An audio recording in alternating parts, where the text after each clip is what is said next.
በአሜሪካን ሀገር በአንድ ካምፓስ ውስጥ የተደረገ እንግዲህ ሃይማኖታዊ ውይይት ነው። ይህም ውይይት ብዙዎቻችን ትምህርት ልንወስድበት የሚገባ እጅግ በጣም ማቹርድ የሆነ ውይይት ነው። ስለዚህ ትንሽ ልንገራችሁ። እነዚህ ከኋላ የምትመለከቷቸው እንግዲህ ሁለት አባትና ልጆች ናቸው፣ ፓስተሮች ናቸው። በተለያዩ የአሜሪካን ሀገር ውስጥ በሚገኙ ካምፓሶች እየዞሩ እንግዲህ ወጣቶችን ወደ እነሱ ሃይማኖት እንዲመጡ በአካል በካምፓስ ውስጥ በመገኘት ቀጥታ ተማሪዎቹ ለእነሱ ጥያቄዎች እንዲያቀርቡላቸውና እነዛንም ጥያቄዎች ወጣቶቹ በሚፈልጉት መንገድ ይመልሱላቸውና ወደ እነሱ ሃይማኖቶች እንዲመጡ ያደርጓቸዋል። እናም በአሜሪካን ውስጥ በሚገኙ ብዙ ካምፓስ ውስጥ ዞረዋል።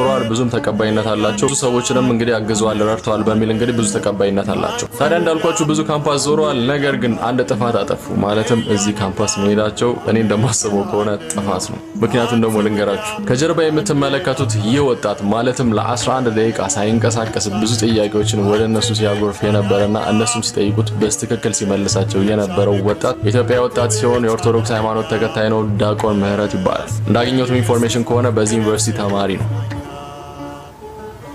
ታዲያ ይህ ድንቅ ወጣት ለ11 ደቂቃ ከቆመበት አንድ እርምጃ ቦታውን ሳይቀይር ለጠየቁት ጥያቄ ባይብል እያጣቀሰ ሲመልስላቸው ነበር። እናም የሚገርማችሁ ነገር ለ11 ደቂቃ እነሱ ውሃ እየጠጡ ምግብ እየበሉ እሱን ለማሳመን ሞከሩ። ነገር ግን አልተሳካላቸው። ታዲያ ምን አይነት ስህተት እነሱ እንደሰሩ ታውቃላችሁ? በዚህ ዘመናዊ ትምህርት በሚሰጥበት ዘመናዊ ዕውቀት በሚቀዘፍበት ቦታ ላይ እንደዚህ አይነት ለሃይማኖቱ ሙሉ ዕውቀት ያለው መጽሐፍ ቅዱስን ጠንቅቆ የሚያውቅ በአክብሮት መናገር የሚችል አሁንም ባህሉንና እሴቱን የሚጠብቅ ሰው ይገኛል ብለው ያለማሰባቸው ነው ዋጋ ያስከፈላቸው። ታዲያ ብዙ ቃላት በተመላለሱበት ይህ ውይይት አባትየው ይረዝማል በሚል ሀሳብ እንግዲህ በመሃል በመግባት ውይይቱን ሊያቋርጡት ችለዋል ማለት ነው። ሙሉ ውይይቱን መመልከት ከፈለጋችሁ Christian, and basically the question I had was directed basically to you and Cliff, which is you've talked about your stance on baptism and the Eucharist and how you believe that they're just basically symbolic outward professions and not as actually efficacious for salvation. And basically my critique or my question really is when we look at the extant records of the 1st, 2nd, 3rd century Christians, all of them say that these are efficacious for salvation, that they're not just symbolic, that they have an actual deifying effect on the person that receives them. So I guess my question is, how can you say that you're following what the Bible says if your interpretation of the Bible is not lining up with the people that directly received the Bible and even compiled the canon of the New Testament as we know it? If that's true, then what's the history of why so many millions upon millions don't think it's the case? You could argue the same thing about why so many people don't believe in the gospel. I mean, that's just but who are the people? I want you to say the names, the church fathers, and who you're referring to on both sides of the fence. Well, there's no both sides because we don't have any records of anyone that believes it's blood. So you're saying it's later with Luther? Not even with Luther, because Luther famously said he would rather drink blood with the Pope than. So then, how did it come about? It came with Ulrich Zwingli and some of the radical reformers, which is like what 500 years ago. No. What does it matter the dating? What matters is if we're believing in Christianity as historically the faith that Christ gave to the apostles, you would expect to find any records of 1st century Christians that lived in the time of the apostles that would believe the beliefs you have, right? My friend, during that time period, not everybody thought that literally Jesus was eating his own body and drinking his own blood whenever they took communion. Well, not every Christian did, I can promise you historically. You got to check your historical facts on that. The majority of the church fathers, you're exactly right. In terms of what they passed down, many of them did say that Jesus was actually in the bread and his blood was actually in the wine. There aren't any records of anyone. But to make that type of claim is just that's huge stretch. It's not a stretch because every single one of the early church fathers say that it's actually his body, actually his blood. If you go to 1 Corinthians chapter 11, St. Paul even says that those who didn't examine themselves properly before partaking of the Lord's Supper could die. If it's just mere bread and wine, why is St. Paul saying it was killing Christians that didn't examine themselves properly before partaking? Why did he say what? He said, because some of you have not examined yourselves and are partaking unworthily, he says, some of you are sick and some of you sleep. This is in 1 Corinthians 11, meaning they died. They died from partaking it unworthily. So if it's just mere bread and wine, why is St. Paul saying it's killing Christians? Excellent question. Contextually, because people were not doing it in such a way that was obviously worthy and in a worshipful manner towards God. Right, but just like women, when they were called to wear head coverings, it wasn't because there was a sexist time period Paul was being sexist, but it was because of orderliness of worship at the time. Sure. Because of the sex goddess, Diana. And how they were worshiping Diana. So obviously the Me Too movement and all the great movements that uplifted women came from the Christian worldview. So it's pretty hard to say that Christianity is sexist. Well, nowhere in the scriptures. So again, a lot of your type of thinking, which I really respect. I have friends as well who assume your type of thought when it comes to communion. A lot of them will land on this word truth, because so many times when it comes to communion, it's truly I tell you this, truly I tell you that, and they'll say God is not a God of deception. So truly he means it's really his body. And I respect that. I really do. I think that makes a lot of sense. So I don't make a huge deal out of it, but to say transubstantiation, in order to be a strong Christian, or I hope you would never say saved, you have to actually believe in transubstantiation, which is the claim you're making. That's not the claim. I don't believe in the scholastic idea of transubstantiation, but I do believe in the real presence. And my argument... I believe that there's presence there. Well, it's actually his body and his blood. That's transubstantiation. No, transubstantiation is the metaphysical idea that the substance goes from being the substance of bread and wine to the substance, but right? But you could believe in consubstantiation like Lutherans believe. Sure. You could believe in other metaphysical things. So are those salvific? Do you need to believe in those? No. What I think is necessary is to believe in the faith of the apostles, and they believe that was truly his body and his blood. That's what all.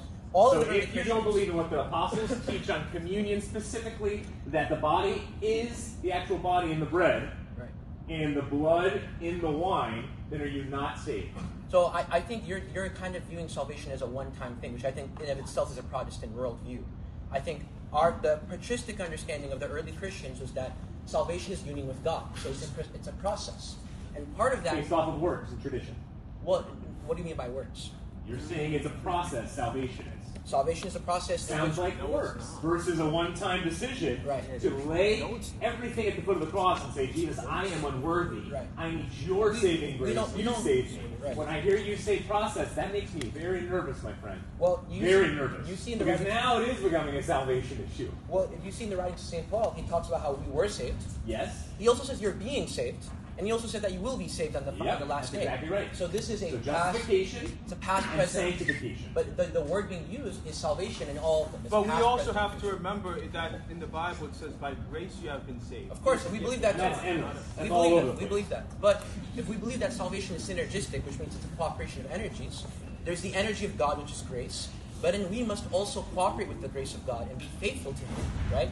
That's why in fact, Cliff quoted in Philippians chapter 2, it says, work out your salvation with fear and trembling. There's the faithfulness. In Romans 4, when St. Paul quotes Genesis and he says that Abraham believed and it was counted to him as righteousness, he's quoting Genesis chapter 15, verse 6, which is 3 chapters after Abraham was already called. He had done stuff. He was faithful to God. That was how he was able to demonstrate his belief. It wasn't just empty faith. It wasn't just he came to an altar call, stretched out his hand and said, I believe. He expressed it. What about the thief on the cross? The thief on the cross. Did he express it after years and years and years? There was a process and all of a sudden he was saved? That's a good point, but consider the circumstances. He was nailed on the cross. There was nothing he could do. It was all circumstantial. It's all, God condescends to what we can do. Jesus is all about just circumstantial. That's all he's about. No, God condescends to what you can do. Consider the parable of the 3 servants. Each one was given in accordance with what he could do. One was given 1 talent. Yes. One was given 2. One was given 5. The person, much will be expected. I would never say, for instance, that an uncontacted Amazonian tribe is going to hell, right? Because God condescends in accordance to what they can do, right? Or the person who on his deathbed says, I believe in Christ, I'm not going to say he's going to go to hell because he wasn't baptized. But for all of us in this room who can, we ought to be faithful. It says in Mark chapter 16, he who believes and is baptized will be saved. So, and I also want to preface all of this, that my question to you is more epistemological. Like, ሰላም እንዴት ናችሁ? አማን ነው። ክብሩ ይስፋ እናትና ልጅ እንግዲህ ነገር እያያችሁ ነው። እየቀለዱብን ይገኛል። ምንድን ነው ያሉት? የቀነኒን ዳያሪ ያገኘንና እሷ ህይወቷን ለማጥፋት የጻፈችው ነገር አለ ብለዋል። እስከ ዛሬ አላገኛችሁትም። አሁን አገኘው። ከእስር ቤት ሆኖ አገኘው አይደለ?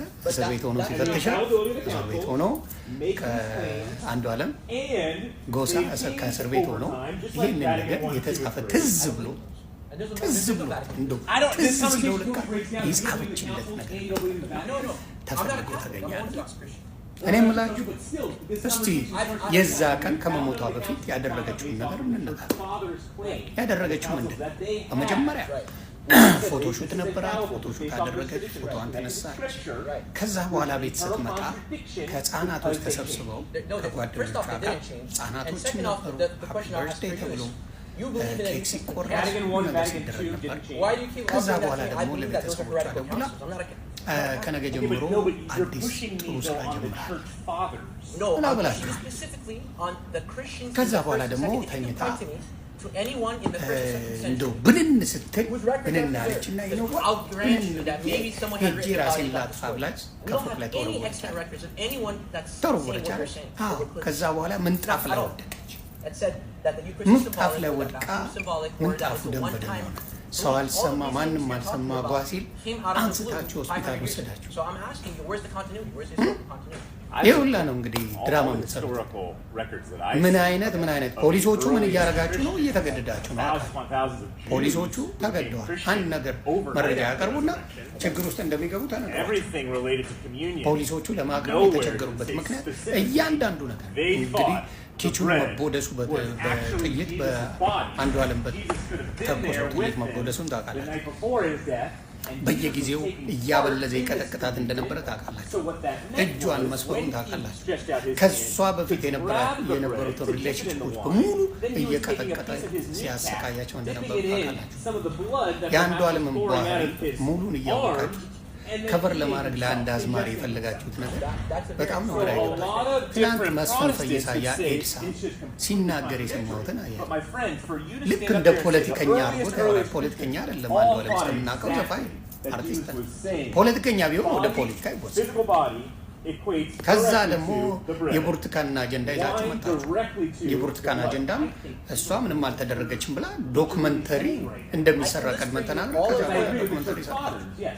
ያላረጋችሁት ነገር አለ እንደ እሷን ነገር ግራ ለማጋባት ሙሉ መረጃው በፖሊስ በፍርድ ቤት አለ። ሙሉ መረጃ ተቀምጧል። ስልኮች አሉ።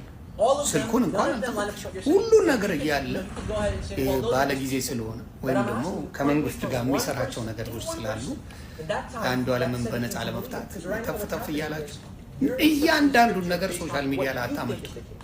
የዚች ንጹህ ሴትን ደም ፍትህ ለእሷ መሞት በማንኛውም መንገድ ምክንያቱ አንዱ ዓለም ብቻ ከሰው ጋር ማውራታችን፣ ከሰው ጋር መነጋገራችን፣ ከሰው ጋር ምንም ማድረጋችን አብረው የበሉ የጠጡ ሰዎች ፍትህ እንኳን አልጠይቋል። እነ ራች የሚባል እከክን ቁራሪ ተደብቆ ነበር። መስኪኖ መሲ የምትባል ቤቴሌ የምትባል ሌሎቹም የሰሩትን ፖስት ያደረጉትን ሌሎቹ አጥፍተውታል። የዚችን ምስኪን ደም ለመብላት ሲሯሯጣ ብትወጣም የሚፈታ የለም። እመነኝ፣ የኦሮሞ ሕዝብ ቆርጥሞ ይበላል። እመነኝ። ኮንሰርት ላዘጋጃለን እንደ ራስህ ተናግረህ ካልክ በኋላ አንተ እቺን ሴት ህይወቷን ባታጠፋ ይሄ ነገር ጭንቅላት ውስጥ ይመጣል። ስለ ገንዘብ ታስባለህ? አርቧ እንኳን ሳይወጣ ስለ ገንዘብ ታስባለህ? ስለዚህ ገዳይዋ የቀነኒ አንተ ነህ የቀነኒ ገዳይ። ስለዚህ ቀስ በምትፈልገው መንገድ ውጣ።